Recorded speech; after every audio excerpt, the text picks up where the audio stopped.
ನಮಸ್ಕಾರ ಸ್ನೇಹಿತರೆ. ಇಂದಿನ ಕಥೆಯ ಹೆಸರು ಒಂದು ಹೊಸ ಕನಸು. ಸೋಮಶೇಖರ್ ಅವರು ಸಣ್ಣ ಚಹಾದ ಅಂಗಡಿಯನ್ನು ನಡೆಸುತ್ತಿದ್ದರು. ಪ್ರತಿದಿನ ಮುಂಜಾನೆಯಿಂದಲೇ ಅವರ ಕೆಲಸ ಶುರುವಾಗುತ್ತಿತ್ತು.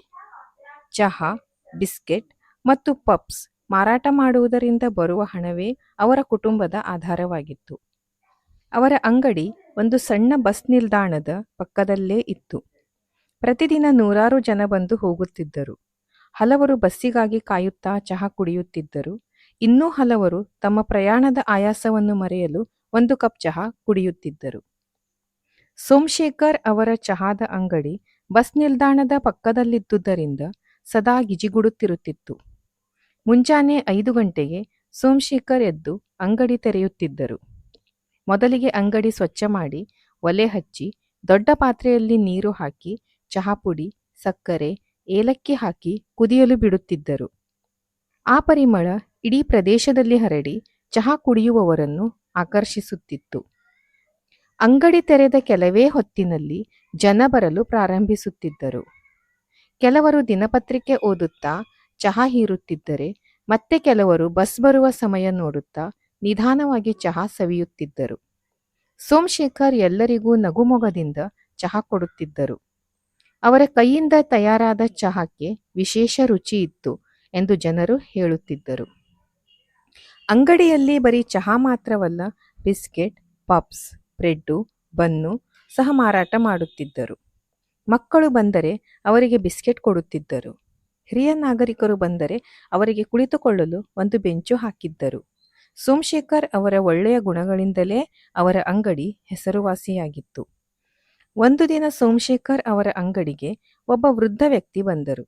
ಅವರು ತುಂಬಾ ಬಳಲಿದಂತೆ ಕಾಣುತ್ತಿದ್ದರು. ಸೋಮಶೇಖರ್ ಅವರಿಗೆ ಒಂದು ಲೋಟ ಚಹಾ ಕೊಟ್ಟು ಕುಳಿತುಕೊಳ್ಳಲು ಹೇಳಿದರು. ವೃದ್ಧ ವ್ಯಕ್ತಿ ಚಹಾ ಕುಡಿದು ಸ್ವಲ್ಪ ಚೇತರಿಸಿಕೊಂಡರು. ನಂತರ ಅವರು ಸೋಮಶೇಖರ್ ಅವರಿಗೆ ತಮ್ಮ ಕಷ್ಟದ ಬಗ್ಗೆ ಹೇಳಿದರು. ಅವರು ತಮ್ಮ ಊರಿನಿಂದ ಬೇರೆ ಊರಿಗೆ ಹೋಗುತ್ತಿದ್ದು ಹಣವಿಲ್ಲದೆ ಪರದಾಡುತ್ತಿದ್ದಾರೆ ಎಂದು ಹೇಳಿದರು. ಸೋಮಶೇಖರ್ ಅವರಿಗೆ ಆ ವೃದ್ಧ ವ್ಯಕ್ತಿಯ ಬಗ್ಗೆ ಕನಿಕರ ಉಂಟಾಯಿತು. ಅವರು ತಮ್ಮಲ್ಲಿದ್ದ ಸ್ವಲ್ಪ ಹಣವನ್ನು ಅವರಿಗೆ ಕೊಟ್ಟು ಊರಿಗೆ ಹೋಗಲು ಸಹಾಯ ಮಾಡಿದರು. ವೃದ್ಧ ವ್ಯಕ್ತಿ ಸೋಮಶೇಖರ್ ಅವರ ಒಳ್ಳೆಯತನಕ್ಕೆ ಮನಸೋತು ಆಶೀರ್ವದಿಸಿ ಹೋದರು. ಸೋಮಶೇಖರ್ ಪ್ರತಿದಿನ ಹೀಗೆಯೇ ತಮ್ಮ ಕೆಲಸವನ್ನು ಮುಂದುವರಿಸಿಕೊಂಡು ಹೋದರು. ಅವರ ಅಂಗಡಿ ಬಸ್ ನಿಲ್ದಾಣದಲ್ಲಿ ಒಂದು ಪ್ರಮುಖ ತಾಣವಾಗಿತ್ತು. ಜನರು ಅಲ್ಲಿ ಬಂದು ಚಹಾ ಕುಡಿಯುತ್ತಿದ್ದರು, ಮಾತನಾಡುತ್ತಿದ್ದರು ಮತ್ತು ತಮ್ಮ ಕಷ್ಟಗಳನ್ನು ಮರೆಯುತ್ತಿದ್ದರು. ಸೋಮಶೇಖರ್ ಅವರ ಸಣ್ಣ ಚಹಾದ ಅಂಗಡಿ ಒಂದು ಸಮಾಜದ ಕೊಂಡಿಯಾಗಿತ್ತು. ಸೋಮಶೇಖರ್ ಅವರ ಪತ್ನಿ ಸಾವಿತ್ರಿ ಮನೆಯಲ್ಲಿದ್ದು ಮಕ್ಕಳು ಶಾಲೆಯಿಂದ ಬಂದ ನಂತರ ಅವರಿಗೆ ಸಹಾಯ ಮಾಡುತ್ತಿದ್ದರು. ಅವರಿಗೆ 2 ಮಕ್ಕಳು, ಸುನಿಲ್ ಮತ್ತು ಸುಮಾ.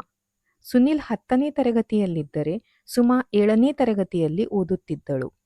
ಇಬ್ಬರೂ ಓದಿನಲ್ಲಿ ತುಂಬಾ ಚುರುಕಾಗಿದ್ದರು. ಉತ್ತಮ ಅಂಕಗಳನ್ನು ಗಳಿಸುತ್ತಿದ್ದರು. ಆದರೆ ಸೋಮಶೇಖರ್ ಅವರ ಆದಾಯದಿಂದ ಇಬ್ಬರ ಶಾಲಾ ಶುಲ್ಕ, ಪುಸ್ತಕಗಳು ಮತ್ತು ಇತರ ಖರ್ಚುಗಳನ್ನು ನಿಭಾಯಿಸುವುದು ಕಷ್ಟವಾಗಿತ್ತು. ಒಂದು ದಿನ ಮಳೆ ತುಂಬಾ ಜೋರಾಗಿ ಸುರಿಯುತ್ತಿತ್ತು. ಬಸ್ ನಿಲ್ದಾಣದಲ್ಲಿ ಜನ ಕಡಿಮೆ ಇದ್ದರು. ಸೋಮಶೇಖರ್ ಅವರು ತಮ್ಮ ಮಗನ ಶಾಲಾ ಶುಲ್ಕದ ಬಗ್ಗೆ ಯೋಚಿಸುತ್ತಾ ದುಃಖದಲ್ಲಿದ್ದರು. ಇನ್ನೇನು 1 ವಾರದಲ್ಲಿ ಶುಲ್ಕ ಕಟ್ಟಬೇಕಿತ್ತು. ಆದರೆ ಅವರ ಬಳಿ ಸಾಕಷ್ಟು ಹಣವಿರಲಿಲ್ಲ. ಅಷ್ಟರಲ್ಲಿ ಒಬ್ಬ ವೃದ್ಧರಾದ ವ್ಯಕ್ತಿ ಅಂಗಡಿಯೊಳಗೆ ಬಂದರು. ಅವರ ಹೆಸರು ರಾಘವೇಂದ್ರ. ಅವರು ಹಿರಿಯರಾದ ವೈದ್ಯರು. ಅವರಿಗೆ ಸೋಮಶೇಖರ್ ಅವರ ಪ್ರಾಮಾಣಿಕತೆ ಮತ್ತು ಶ್ರಮ ತುಂಬಾ ಇಷ್ಟವಾಗಿತ್ತು. ರಾಘವೇಂದ್ರ ಅವರು ಚಹಾ ಕುಡಿಯುತ್ತಾ, "ಏನಾಯ್ತು ಸೋಮಶೇಖರ್, ತುಂಬಾ ಚಿಂತೆಯಲ್ಲಿದ್ದೀರಿ?" ಎಂದು ಕೇಳಿದರು. ಸೋಮಶೇಖರ್ ತಮ್ಮ ಕಷ್ಟವನ್ನು ಹೇಳಿಕೊಂಡರು. ಮಗನ ವಿದ್ಯಾಭ್ಯಾಸದ ಬಗ್ಗೆ ಇರುವ ಆತಂಕವನ್ನು ವ್ಯಕ್ತಪಡಿಸಿದರು. ಅದನ್ನು ಕೇಳಿದ ರಾಘವೇಂದ್ರ ಅವರು, "ಸೋಮಶೇಖರ್, ನಿಮ್ಮ ಮಕ್ಕಳು ತುಂಬಾ ಪ್ರತಿಭಾವಂತರು. ಅವರ ವಿದ್ಯಾಭ್ಯಾಸಕ್ಕೆ ಅಡ್ಡಿಪಡಿಸಬೇಡಿ. ನಾನು ನಿಮಗೆ ಸಹಾಯ ಮಾಡುತ್ತೇನೆ" ಎಂದು ಹೇಳಿದರು. ಸೋಮಶೇಖರ್ ಅವರ ಕಷ್ಟವನ್ನು ಆಲಿಸಿದ ರಾಘವೇಂದ್ರ ಅವರು ಮರುದಿನವೇ ಸೋಮಶೇಖರ್ ಮನೆಗೆ ಬಂದರು. ಸಾವಿತ್ರಿಯವರು ರಾಘವೇಂದ್ರ ಅವರನ್ನು ಆದರದಿಂದ ಬರಮಾಡಿಕೊಂಡರು.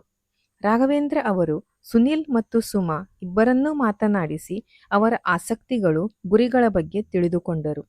ಅವರ ಪ್ರತಿಭೆ ಮತ್ತು ಉತ್ಸಾಹವನ್ನು ಕಂಡು ರಾಘವೇಂದ್ರರಿಗೆ ಬಹಳ ಸಂತೋಷವಾಯಿತು. "ನೋಡಿ ಸೋಮಶೇಖರ್, ನಿಮ್ಮ ಮಕ್ಕಳ ವಿದ್ಯಾಭ್ಯಾಸಕ್ಕೆ ನಾನು ಸಹಾಯ ಮಾಡಲು ಸಿದ್ಧನಿದ್ದೇನೆ. ಆದರೆ ನಾನು ಉಚಿತವಾಗಿ ಸಹಾಯ ಮಾಡಲು ಬಯಸುವುದಿಲ್ಲ. ನನ್ನದೊಂದು ಆಸ್ಪತ್ರೆ ಇದೆ. ಅಲ್ಲಿ ನನಗೆ ಸಹಾಯ ಮಾಡಲು ಯಾರಾದರೂ ಬೇಕಾಗಿದ್ದಾರೆ. ನೀವು ಸ್ವಲ್ಪ ಸಮಯದವರೆಗೆ ನನ್ನ ಆಸ್ಪತ್ರೆಯಲ್ಲಿ ಕೆಲಸ ಮಾಡು. ಅದಕ್ಕೆ ತಕ್ಕ ಸಂಬಳವನ್ನು ನಾನು ನೀಡುತ್ತೇನೆ. ಆ ಹಣದಿಂದ ನಿಮ್ಮ ಮಕ್ಕಳ ಶಾಲಾ ಶುಲ್ಕವನ್ನು ಭರಿಸಬಹುದು ಎಂದು ರಾಘವೇಂದ್ರ ಹೇಳಿದರು. ಸೋಮಶೇಖರ್ ಅವರಿಗೆ ಆಶ್ಚರ್ಯವಾಯಿತು. ರಾಘವೇಂದ್ರ ಅವರ ಸಹಾಯಕ್ಕೆ ಕೃತಜ್ಞತೆ ಸಲ್ಲಿಸಿದರು. ಸರ್, ನಿಮ್ಮ ಸಹಾಯಕ್ಕೆ ನಾನು ಸದಾ ಚಿರಋಣಿ. ನಿಮ್ಮ ಆಸ್ಪತ್ರೆಯಲ್ಲಿ ಕೆಲಸ ಮಾಡಲು ನಾನು ಸಿದ್ಧನಿದ್ದೇನೆ ಎಂದರು. ಮಾರನೆಯ ದಿನದಿಂದಲೇ ಸೋಮಶೇಖರ್ ರಾಘವೇಂದ್ರ ಅವರ ಆಸ್ಪತ್ರೆಯಲ್ಲಿ ಕೆಲಸಕ್ಕೆ ಸೇರಿಕೊಂಡರು. ಅವರು ಆಸ್ಪತ್ರೆಯ ಸ್ವಚ್ಛತೆ, ರೋಗಿಗಳ ಆರೈಕೆ ಮುಂತಾದ ಕೆಲಸಗಳನ್ನು ಶ್ರದ್ಧೆಯಿಂದ ಮಾಡಿದರು. ರಾಘವೇಂದ್ರ ಅವರು ಸೋಮಶೇಖರ್ ಅವರ ಕೆಲಸವನ್ನು ಮೆಚ್ಚಿಕೊಂಡರು. ಸೋಮಶೇಖರ್ ಅವರ ಆದಾಯದಿಂದ ಮಕ್ಕಳ ಶಾಲಾ ಶುಲ್ಕ ಮತ್ತು ಇತರ ಖರ್ಚುಗಳನ್ನು ಸರಿದೂಗಿಸಲು ಸಾಧ್ಯವಾಯಿತು. ಸುನಿಲ್ ಮತ್ತು ಸುಮಾ ಇಬ್ಬರೂ ಸಂತೋಷದಿಂದ ವಿದ್ಯಾಭ್ಯಾಸವನ್ನು ಮುಂದುವರೆಸಿದರು. ಅವರು ಚೆನ್ನಾಗಿ ಓದಿ ಉತ್ತಮ ಅಂಕಗಳನ್ನು ಗಳಿಸಿದರು. ಒಂದು ದಿನ ಸುನಿಲ್ ತನ್ನ ತಂದೆಗೆ, ಅಪ್ಪ, ನಾನು ಚೆನ್ನಾಗಿ ಓದಿ ದೊಡ್ಡವನಾಗಿ ನಿಮಗೆ ಒಳ್ಳೆಯ ಜೀವನ ಕೊಡುತ್ತೇನೆ ಎಂದು ಹೇಳಿದ. ಸೋಮಶೇಖರ್ ಸಂತೋಷದಿಂದ ಮಗನನ್ನು ತಬ್ಬಿಕೊಂಡರು. ಕಾಲಕ್ರಮೇಣ ಸುನೀಲ್ ಮತ್ತು ಸುಮಾ ಇಬ್ಬರೂ ತಮ್ಮ ವಿದ್ಯಾಭ್ಯಾಸವನ್ನು ಪೂರ್ಣಗೊಳಿಸಿದರು. ಸುನೀಲ್ ವೈದ್ಯನಾದ, ಸುಮಾ ಶಿಕ್ಷಕಿಯಾದಳು. ಸೋಮಶೇಖರ್ ಮತ್ತು ಸಾವಿತ್ರಿ ಅವರ ಕನಸು ನನಸಾಯಿತು.